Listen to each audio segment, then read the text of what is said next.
Namasté à vous, chers amis téléspirituels de Aksharam International TV. Bienvenue dans cette nouvelle capsule que j'intitule Ancrage.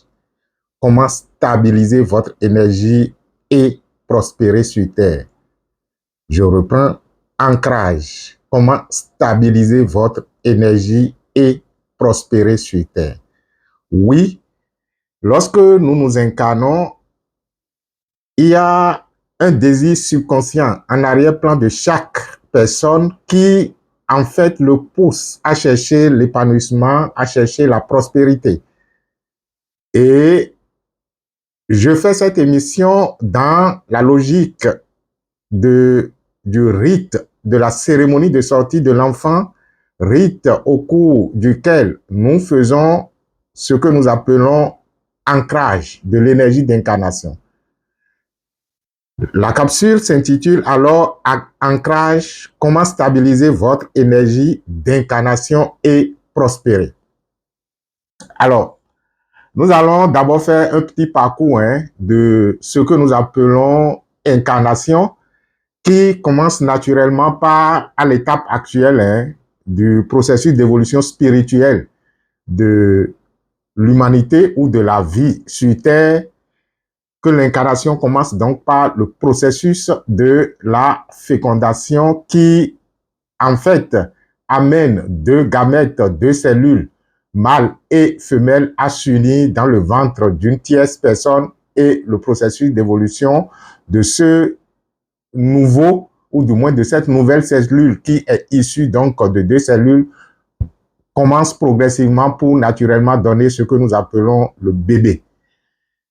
Mais lorsque nous faisons abstraction de tout ce qui s'est passé dans le ventre de la mère et que on commence donc par, disons, analyser notre processus à partir du moment où l'esprit prend corps, c'est vrai, entre-temps, j'avais fait déjà une émission sur cette chaîne, vous pourriez rechercher cette émission avec même un médecin, Dr Serge, où nous avions parlé donc de comment le bébé évolue dans la tête, dans le ventre de la maman, et pourquoi à un moment donné, la tête tourne. D'abord, pourquoi la tête est d'abord orientée vers le ciel, c'est-à-dire vers le haut, dès le début donc du processus de la grossesse, et que à quelques semaines avant l'accouchement, dans la logique naturelle, la tête doit tourner pour donc faire face à la terre, parce que c'est justement l'un des signes qui prouve que l'enfant a achevé le cycle d'incarnation dans le ventre et qu'il est prêt donc à descendre sur terre. Cette émission existe sur cette chaîne. Je ne vais pas reprendre encore tout cela, et je commence juste lorsque on récupère l'enfant, c'est-à-dire lorsque nous disons oui, l'enfant est né.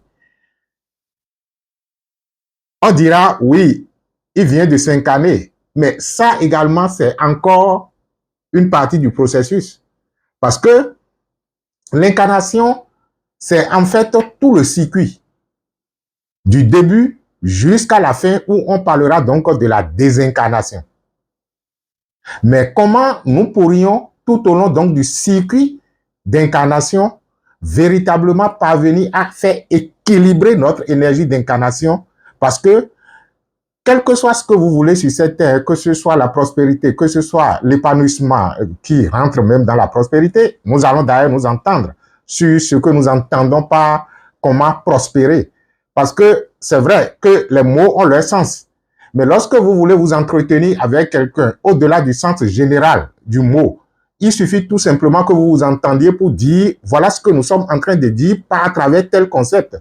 C'est pourquoi dans la plupart même des communications, on parle d'abord de la clarification du concept. Clarification du concept, ça veut dire tout simplement ce sur quoi nous voulons nous entendre. Ce n'est pas nécessairement ce que le dictionnaire a dit, même si on s'inspire toujours de ce que le dictionnaire a dit. Ça, c'est pour répondre à une certaine personne qui estime que nous ne définissons pas les choses comme cela se doit. Mais qui vous a dit, si nous empruntons une langue qui est la langue française aujourd'hui, qui naturellement s'est imposée à nous comme une langue de communication à travers vous et moi, parce que si je me mettais à parler le fond sur cette chaîne, si je me mettais à parler le Yoruba sur cette chaîne, combien de personnes pourraient me comprendre? Encore que le Yoruba je pourrais être mieux compris en parlant Yoruba que quelqu'un que le fond. Donc, si nous empruntons une langue que nous sommes en train d'utiliser, souffrez qu'à des moments donnés, nous puissions, dans la logique de nous faire comprendre par ce que nous sommes en train de véhiculer, qui naturellement peut ne pas être une culture de cette langue-là. Oui, justement, c'est ça la difficulté, justement. Lorsque je suis, par exemple, de la culture africaine, et qu'il n'y a qu'une langue africaine qui puisse véritablement véhiculer ce que je voudrais ce que je veux faire partager avec vous. Et que, parlant cette langue, vous ne pourriez pas me comprendre. D'ailleurs, les gens me reprochent sur cette chaîne qu'à des moments donnés, je parle, disons, des langues africaines, des langues maternelles, et que je n'explique pas ce que je me force de faire. Mais, des gens viendront vous dire que vous n'avez pas bien défini le mot. Est-ce que le sens dans lequel je l'ai défini, cela fait comprendre le message que je véhicule? Oui, ok, d'accord, on y va. Parce que justement, ce que je suis en train de véhiculer, qui est de la culture africaine, qui est de la tradition, par exemple, fond, ne peut pas trouver véritablement une correspondance linguistique dans la langue française. Mais voilà que ce n'est que l'outil à travers lequel je pourrais me faire comprendre par vous.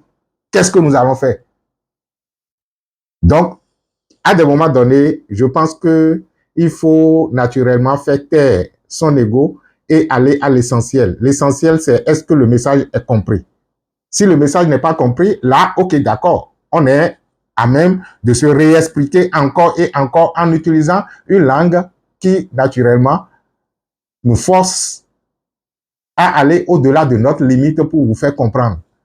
C'est pourquoi les mythes et les légendes sont naturellement très faciles donc comme outil d'enseignement, je vous l'ai dit. Lorsque vous prenez la légende, les légendes ou bien les mythes d'une tradition et que vous voulez transmettre un message en relatant la légende, en relatant disons, ce qu'on pourrait appeler une légende mystique ou mythique, l'esprit saisit vite ce dont il s'agit. Parce que vous avez bu à travers le lait maternel cette culture, cette tradition déjà qui se retrouve d'ailleurs dans votre sang. Alors, donc, la naissance du bébé est une étape du processus d'incarnation. C'est tellement une étape du processus d'incarnation que lorsque le bébé est, disons, est reçu du ventre de la mère, il devrait y avoir naturellement beaucoup d'autres choses. Il y a un médecin le docteur Serge avec qui j'avais fait l'autre émission, qui en fait nous relate à des moments donnés, pour ceux qui sont véritablement de vrais spécialistes, parce que tout le monde n'est pas, disons, ils ont tous suivi justement la formation à la médecine, mais tous ne sont pas appelés à être médecins. Même le moment d'accueil du bébé est important. C'est comment on l'accueille, comment ceux qui sont là l'ont accueilli. Et il me disait, même si il nous arrivait, et c'est souvent le cas maintenant, de faire accoucher la dame par césarienne, on s'arrange toujours pour récupérer le bébé tête vers le bas. C'est-à-dire que on fait en sorte pour faire sortir le bébé, c'est-à-dire on fait de la simulation pour naturellement respecter cet ordre naturel qui veut que le bébé s'incarne la tête, la première à sortir donc du ventre de la maman. C'est pourquoi justement, lorsque nous faisons la cérémonie de sortie de l'enfant, le rite de cérémonie de sortie de l'enfant, nous naturellement reprocédons à ce qu'on appelle la correction du placenta. Parce que les moments qui ont suivi justement, il y a l'accueil, ok, d'accord, il y a la délivrance qui est la sortie du placenta, c'est-à-dire faire en sorte que le placenta se retrouve également, disons, expulsé du ventre ou de l'utérus de la mère. C'est ce qu'on appelle la délivrance. Si entre-temps, je m'étais mal exprimé, excusez-moi, je voulais parler donc du fait que le placenta se retrouve hors ventre. Je pense que pour ceux pour qui je suis en train de revenir encore et encore là-dessus comprennent que je suis en train de leur parler, ceux qui nous attaquent pour dire que on définit mal. Je me rappelle, c'était l'émission sur... C'était quelle émission maintenant? C'est quand on avait parlé du Vaudou Day, non? Oui, je pense, hein, où on a parlé de l'animisme. Il y a un monsieur qui m'attaque pour dire que moi, je suis en train de tordre le cou au mot animisme et que je ne l'ai pas bien défini, que je ne peux pas définir mieux l'animisme que ceux qui l'ont inventé. Si je n'ai d'autres expressions à utiliser que ce mot qu'ils ont inventé. Encore que ce n'est même pas eux qui l'ont inventé. Le mot animiste a une étymologie et sa racine se retrouve dans l'Égypte ancienne, qui vient de l'âme du monde, l'anima mundi. On ne dira pas que c'est la souche donc du mot animisme vient donc de la Grèce antique ou bien vient d'origine française. Non. Si vous n'avez pas suffisamment cultivé votre spiritualité, si vous n'avez pas été suffisamment instruit sur la religion même que vous pratiquez, qui est naturellement, je présume que celui-là doit être un chrétien, si vous n'avez pas connu l'histoire du christianisme, vous ne pouvez pas véritablement donc discuter. Donc, allez alors fouiller encore pour comprendre l'histoire de votre religion. Si je suis dans une religion, je dois pouvoir être en mesure de comprendre l'histoire de cette religion. Comment cette religion est née. Ce n'est pas seulement ce qu'on m'a dit. Je dois chercher par moi-même, des informations par moi-même, parce que généralement, dans le dogme religieux, on vous dira de ne pas faire ci ou de ne pas lire ci ou de ne pas lire ça. Ça, ce n'est pas scientifique, c'est anti-progrès. Lorsque, à un âge adulte, on continue donc de cloisonner mon esprit et on m'interdit donc de ne pas aller chercher des informations, ce n'est pas, disons, scientifique. Ça a un sens dogmatique. Donc, souffrez qu'on puisse vous dire d'aller chercher, d'aller cultiver l'histoire de votre religion pour mieux comprendre de quoi il s'agit. Ça, c'est juste une parenthèse.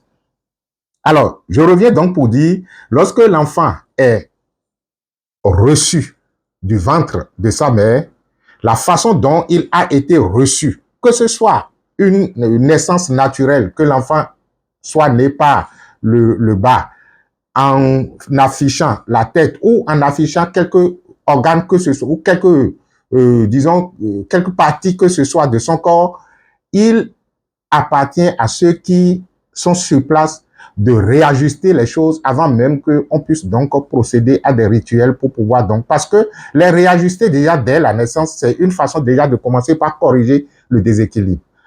L'accueil de l'enfant est très important. Je pense qu'on va revenir là-dessus ici si j'arrive à avoir l'accord du docteur Serge pour qu'on puisse reparler donc de comment accueillir un enfant lorsque il sort du ventre de sa mère.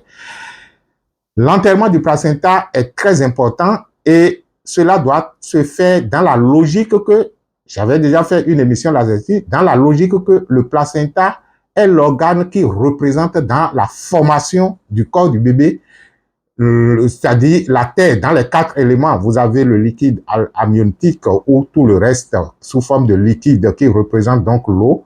Vous avez l'interaction respiratoire entre le bébé et la maman et l'extérieur qui est l'air.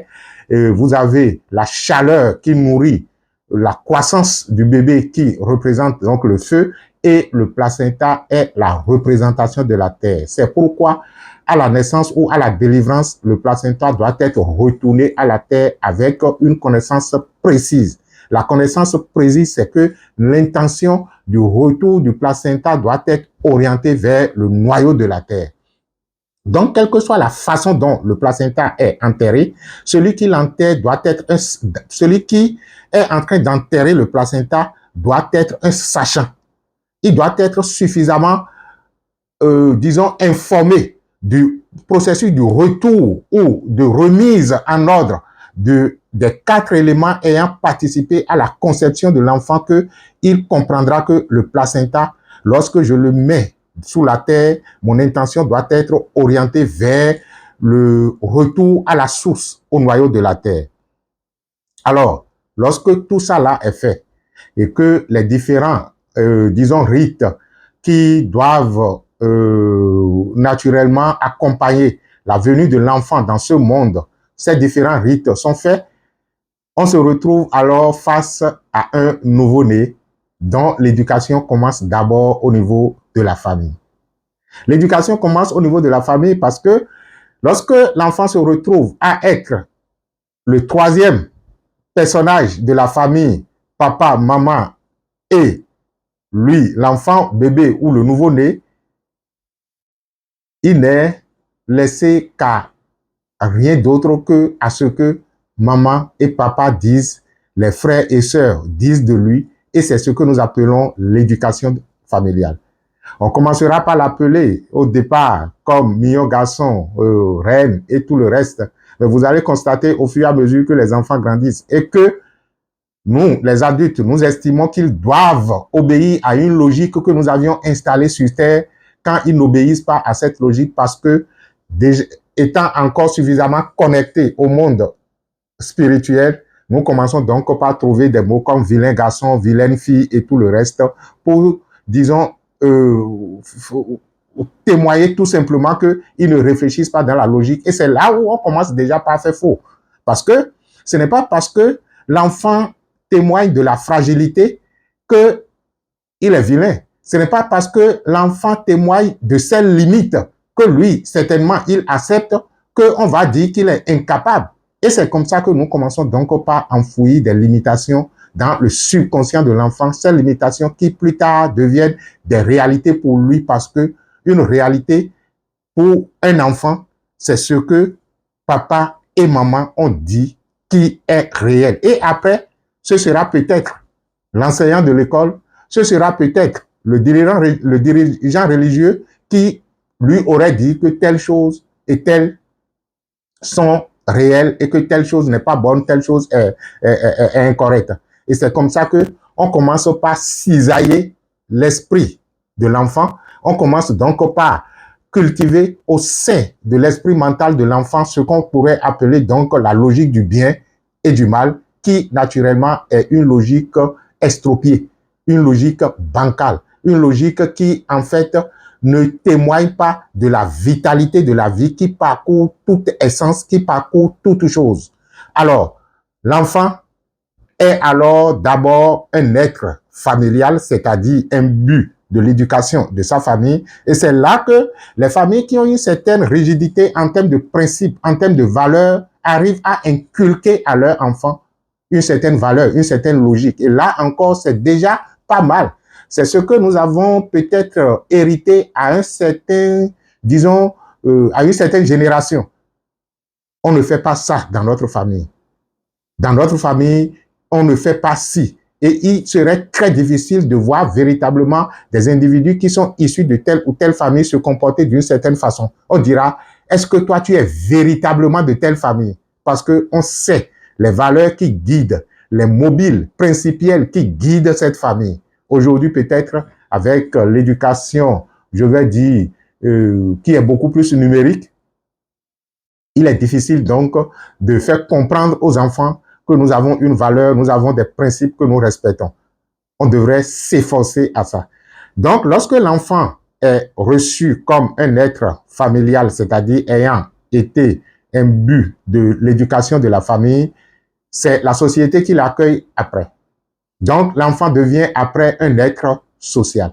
Et lorsque, dans ce processus d'éducation, dans ce processus de naissance, d'éducation familiale et d'éducation d'éducation sociale, je voulais dire l'éducation de la société, l'enfant n'a pas été orienté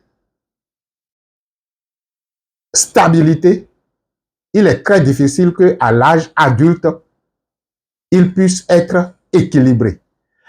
C'est vrai que l'on veuille ou pas, c'est vrai qu'on est en train de redirectionner les choses, mais la culture occidentale, la culture judéo-chrétienne a eu son temps d'éducation sur la population au niveau mondial, de telle sorte que, quelle que soit la région à laquelle vous êtes, vous appartenez, la tendance à la culture occidentale est très, très, très, très présente.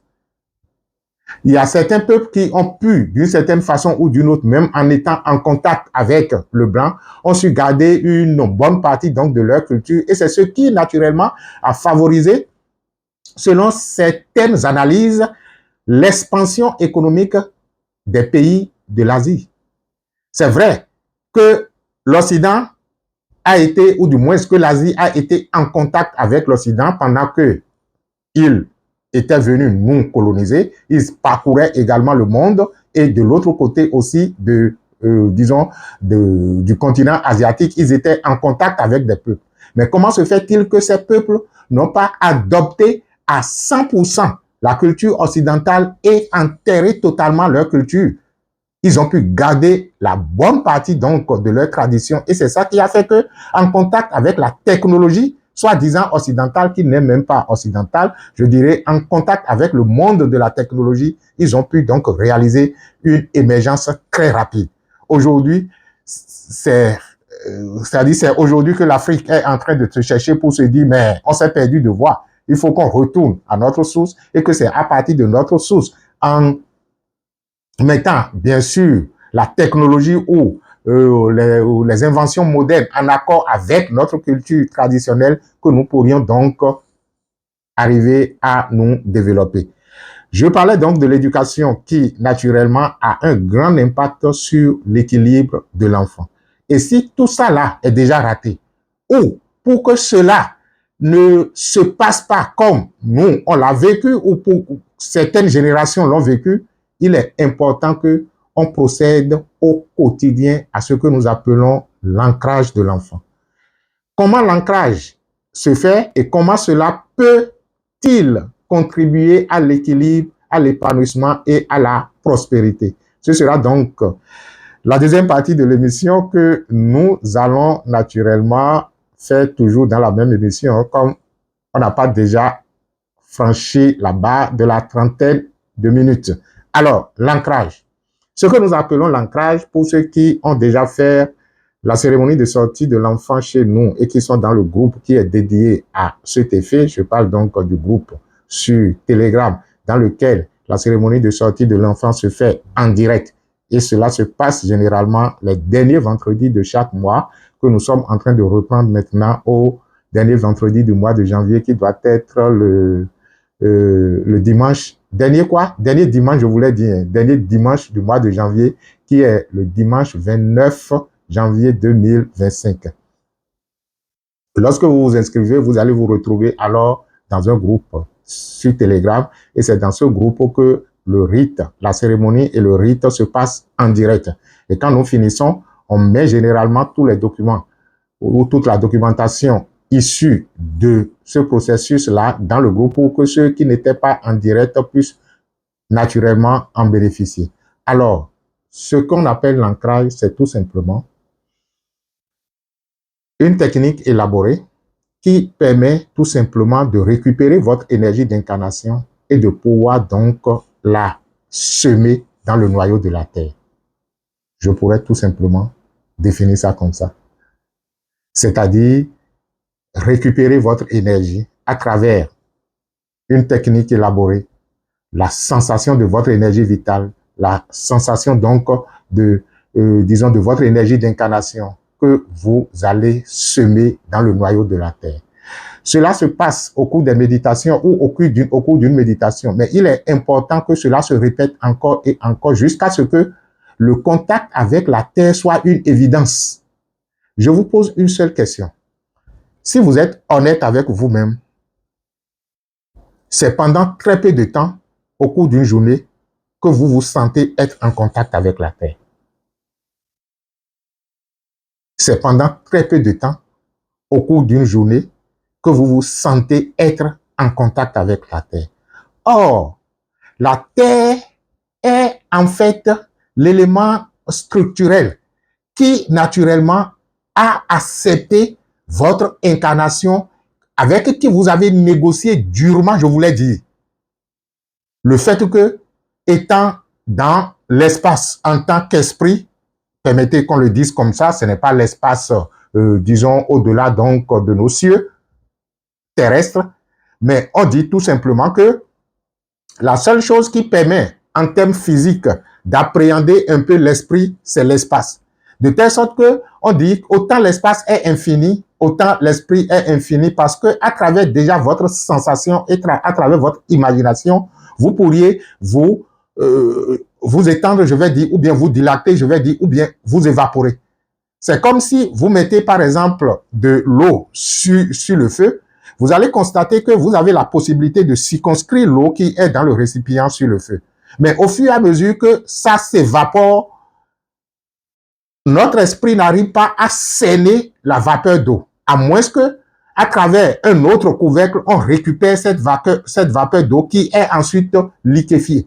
Et c'est cela qui nous permet donc de constater que mais la vapeur d'eau n'est rien d'autre que de l'eau qui était en train de s'évaporer.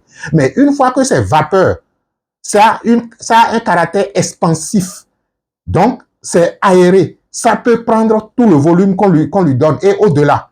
Donc l'esprit est généralement assimilé à l'espace infini et illimité, c'est ce qui n'est pas appréhendable, ce qui n'est pas, disons, perceptible, ce qui ne peut être, disons, analysé et disséqué.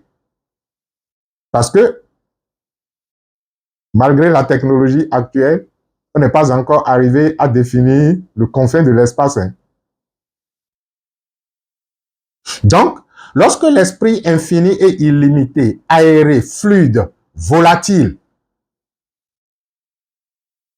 a dans sa science d'elle-même, comme étant la conscience consciente d'elle-même, décidé donc de faire l'expérience sur Terre, ça a été une forte négociation avec la Terre.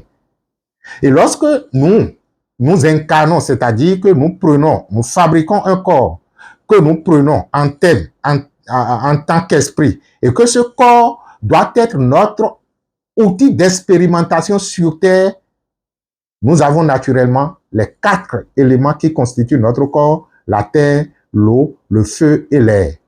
Nous devons alors, à travers notre corps, être en interaction harmonieuse avec ces 4 éléments. Et pour y arriver, la terre étant ce qui est solide et qui naturellement condense tous les 4 éléments, parce que lorsque nous passons de l'éther à l'air, de l'air au feu, de feu à l'eau et de l'eau à la terre, cela veut dire que la terre condense tous les 4 en elle. Il est important d'avoir cette sensation d'être véritablement sur terre. C'est ce que nous appelons ancrage. Ancrage, c'est le fait que notre énergie soit en contact et se sent être en contact avec la terre.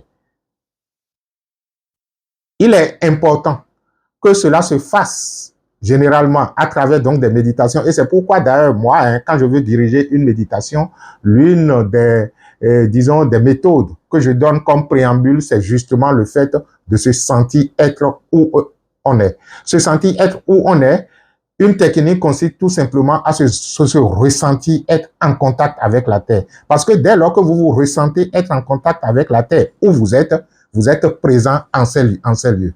Donc, se sentir être en contact avec la terre, sentir que son énergie est incrustée dans la terre et que solidement attachée au noyau de la terre, c'est ce que nous appelons ancrage. Parce que le départ de cette terre est généralement symbolisé par l'amenuisement donc de cette solidité, de ce lien entre la terre et notre énergie. Et dès lors qu'il n'y a plus de contact, dès lors qu'il n'y a plus de lien entre la terre et notre énergie, on dit que nous sommes désincarnés. C'est vrai que ça également, autant la naissance a été un processus évolutif, un processus progressif, autant la désincarnation aussi est un processus évolutif ou bien un processus progressif. C'est-à-dire que ce n'est pas quand le médecin déclare que le monsieur ou la dame n'est plus de ce monde que la désincarnation est faite. C'est un processus évolutif. Progressivement, les choses commencent donc par se déconnecter de la Terre pour finalement le faire dans un certain temps. Ça dépend donc de la vitalité de la personne, de sa connaissance en termes donc d'éveil et de tout son environnement hein, qui impacte sur ce processus aussi de départ de ce monde. Pourquoi et comment l'ancrage pourrait donc nous permettre de nous épanouir, de nous prospérer? Parce que justement, lorsque nous sommes dans un environnement et que nous sommes d'accord que c'est l'environnement qui pourvoit à nos besoins, parce que vous n'allez pas nous mentir pour dire que les besoins, disons, physiques que nous éprouvons sur cette terre viennent du ciel, même si on dira que, bon, c'est l'interaction entre le ciel et la terre qui nous donne la satisfaction de ce besoin. Dieu, si puissant soit-il, lorsqu'il veut nous faire satisfaire un besoin matériel, il est obligé donc de travailler à travers les éléments de la nature. On travaille donc avec les forces de la nature, dont la terre est une force fondamentale. Donc, à partir du moment où, dans notre processus d'incarnation, nous savons que nous sommes en contact avec la Terre et que le projet, c'est en interaction avec la Terre et les forces de la nature que nous devons réussir ce projet, il est tout à fait normal qu'on puisse donc se retrouver dans un certain équilibre. Parce que on sait que en tant qu'élément de cette nature, nous coopérons avec les autres éléments de la nature. Lorsque je me sens être en contact avec la Terre et que je fluidifie ma relation avec la Terre, que mon énergie se sent être incrustée dans la Terre et que je peux parler à la Terre à travers mon énergie, cela participe à mon équilibre et je suis en mesure donc de semer dans la Terre tout ce dont j'ai besoin pour être sûr et certain à travers l'expérience extérieure que je sais déjà de la Terre qui, naturellement, donne, fructifie ce qu'on sème en elle, qu'une intention que je sème dans la Terre naturellement, doit germer et prospérer. C'est ainsi que je peux prendre des aspects de ma vie sur lesquels, les aspects de ma vie sur lesquels, je voulais dire, je décide de travailler. Lorsque je prends par exemple un aspect, on parle ici en termes donc de prospérité, d'abondance et de richesse, lorsque je prends un aspect comme épanouissement matériel et financier et que j'estime que le niveau où je suis ne me donne pas satisfaction et que je veux travailler avec les éléments de la nature, la première des choses à faire, c'est d'abord de m'assurer que je suis en contact avec la terre. C'est la première des choses à réaliser d'abord, c'est l'incrustation de mon énergie dans la terre. Parce que la terre ne me répondra qu'à travers mon énergie. Et si je ne suis pas conscient du fait que, en interaction avec la terre, je suis à travers mon énergie vitale, à travers mon énergie d'incarnation, comment je pourrais percevoir cette réponse ou comment je pourrais être sûr que cette réponse me parviendra ou du moins que la terre allait me répondre favorablement. Alors, je procède à l'ancrage. Je peux le faire d'abord pendant un bon moment. Généralement, la civilisation occidentale est dessouchée de la terre. C'est une civilisation qui est dans les vapeurs. Je parle donc de mode de réflexion, du mode d'état, c'est-à-dire de l'état d'esprit de quelqu'un qui est totalement imbu dans une civilisation occidentale. Le mental est prédominant. Ce qui fait que la plupart du temps, les gens ne se sentent pas en contact avec la terre. Cela cause du déséquilibre. Cela cause des déséquilibres.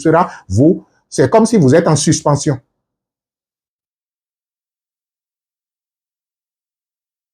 Or, rien de solide ne peut être sur la terre si cela ne se trouve incrusté là-dedans. C'est pourquoi vous allez constater que plus les arbres ont leurs racines totalement enfoncées dans le sol, plus ils ont la possibilité d'être géants, de donner donc de belles feuilles, du bon fruit et tout le reste. Un arbre ne peut véritablement fleurir et donner de bons fruits que lorsque ses racines trouvent les nutriments nécessaires dans la terre. Et la vie ou la nature ne fait rien au hasard. Ce qui est valable pour un arbre est également valable pour un être humain. Et d'ailleurs, ce n'est pas pour rien que notre position en termes donc de position, en termes de bipédie, se rapproche de la position de l'arbre. La bipédie. Je pense avoir fait une émission là-dessus, mais on reviendra là-dessus. Pourquoi nous avons la tête orientée vers le ciel et les pieds sur terre? Ça doit avoir une signification. Allez-y comprendre quelque chose. Et pour y comprendre quelque chose, je vous invite à faire une analogie entre l'arbre et les êtres humains. C'est pourquoi vous allez constater que dans les grandes civilisations spirituelles, l'arbre joue un rôle très important dans l'évolution donc de la société. Je vous invite donc à être avec nous à la cérémonie de sortie de l'enfant tous les derniers dimanches du mois. pour naturellement procéder à votre ancrage et continuer encore et encore. Nous allons vous aider à enterrer votre placenta. Nous allons vous aider à comprendre ce que c'est que l'ancrage et à le pratiquer au quotidien, parce qu'il ne suffit pas seulement de le pratiquer le jour du rite, il faudra donc le pratiquer encore et encore jusqu'à ce que cela soit aussi un mode de vie. Se sentir connecté à la terre. Et il est presque impossible que vous soyez déséquilibré par quelque événement que ce soit lorsque vous vous ressentez être en contact avec la terre. La terre va vous nourrir. La terre va vous énergétiser. La terre va vous inspirer. La terre va vous porter en aide. Et autant les choses qui vous arrivent ont été réglées par d'autres personnes, autant la terre va vous donner l'équilibre et la force nécessaire pour pouvoir donc transcender les choses, parce que elle est notre mère. Elle nous accueille comme un enfant chéri. Au vu des négociations que nous avions faites avant de descendre sur elle, elle nous considère toujours comme des êtres magnifiques, capables de transcender toute limitation sur elle. Mais il faudrait que nous soyons en contact avec elle. Et seul l'ancrage nous permet de sentir notre énergie être en contact avec la terre pour pouvoir donc faire évoluer notre existence. Parce que ce que nous appelons la prospérité, c'est le fait que toute limitation soit surmontée au fur et à mesure. Lorsque je suis en face d'une limitation, c'est-à-dire quelque chose qui semble être un obstacle pour moi, et que par une alchimie intérieure ou des actions que je pose dans le monde physique, j'arrive à surmonter cet obstacle-là, je dis alors que j'ai prospéré d'un pas. Cette définition vous a plu? Adoptons-la alors. Mais si cela ne vous a pas plu, tant mieux. De toutes les façons, ce dont nous, on parle ici en termes de prospérité, c'est le fait que nous soyons en mesure de régler à chaque instant les problèmes ou les défis qui se posent à nous. Prospérer veut dire évoluer. Évoluer veut dire croître. Croître veut dire qu'à chaque obstacle, j'arrive à surmonter pour aller de l'avant. Voilà ce que nous appelons prospérité. Ne dites pas après que nous ne l'avons pas défini comme le dictionnaire l'a défini. Prospérer, c'est arriver donc à surmonter les défis au quotidien. C'est croître. C'est aller de l'avant. Il ne s'agit pas donc d'accumuler des biens matériels pour dire non, je suis prospère. Non. Vous pouvez dire que vous avez du bien matériel, mais vous n'êtes pas prospère. La prospérité consiste donc à surmonter les défis qui se posent à vous au fur et à mesure. Et chaque défi qui se pose à nous, auquel nous apportons une solution satisfaisante, nous allons dire, nous avons évolué. Il y a eu de la croissance. Je peux dire alors que j'ai prospéré d'un pas. Je suis prospère. Toutes les fois que j'arrive à surmonter ces défis-là et que cela ne constitue pas un obstacle, toute limitation que je surplante pour aller de l'avant est un signe donc de la prospérité. Je vous remercie alors d'avoir été là et d'être toujours en contact avec la terre, de se sentir être avec la terre et de demander à la terre donc de vous faire prospérer, de vous faire croître, je vous l'ai dit. Merci et que les bénédictions soient. Et je termine alors par le slogan de l'enfant, vive l'enfant. Et vous répondez, l'enfant est la pureté, l'enfant est l'innocence, l'enfant est la lumière du monde. Et si vous êtes un enfant, même adulte, parce que la cérémonie de sortie de l'enfant, c'est aussi bien pour les enfants que pour les adultes, parce que tout adulte est aussi un enfant éveillé.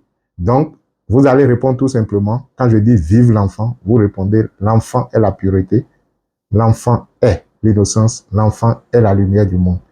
Et vous vous reconnaissez être un enfant pour dire alors je suis la pureté, je suis l'innocence, je suis la lumière du monde. Waouh, comme c'est intéressant. Nous sommes la lumière du monde. Que les bénédictions soient.